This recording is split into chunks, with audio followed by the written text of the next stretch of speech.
Bonjour mes amis, aujourd'hui je vais vous lire un nouvel extrait de mon ouvrage Résistance, violence, non-droit, page 71-72. L'entendez-vous, Monsieur Macron? Vous disiez à Nice, dans votre discours du 14 juillet 2017, « La colère de beaucoup s'est concentrée sur la puissance publique. Et j'ose vous le dire, comme chef de l'État, je comprends cette colère. Lorsque l'impensable se produit et déchire nos vies, on en cherche les causes. Et l'État, alors, doit regarder ses responsabilités en face.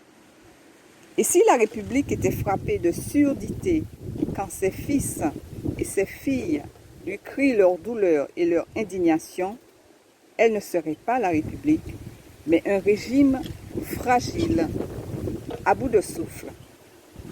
Nous vous avons écouté, Monsieur le Président.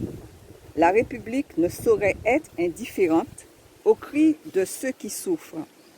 Même si le contexte était différent, puisque vous parliez d'attentats, les mots ont un sens et nous vous avons entendu.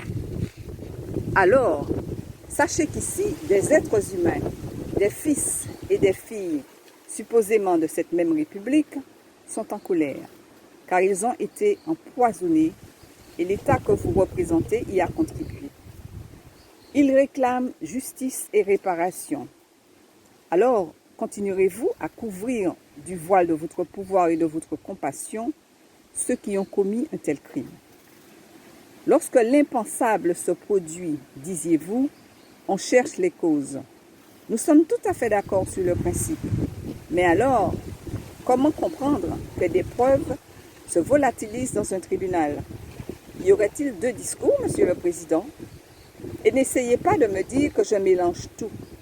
Je vous ai juste écouté et compris. Puis je me suis étonnée, et je m'étonne encore, du décalage persistant entre la parole et les actes. Page 71-72 de mon ouvrage Résistance, violence, non-droit, que je vous invite à lire. Vous le trouverez dans toutes les librairies. Et il traite du problème de l'empoisonnement au chlordécone, du déboulonnage des statues, des terres volées, du pavillon 4 serpents, du rôle des béquets, de la question de l'eau, des violences policières, bien sûr, etc. Donc, lisez-le et on en reparle. À bientôt.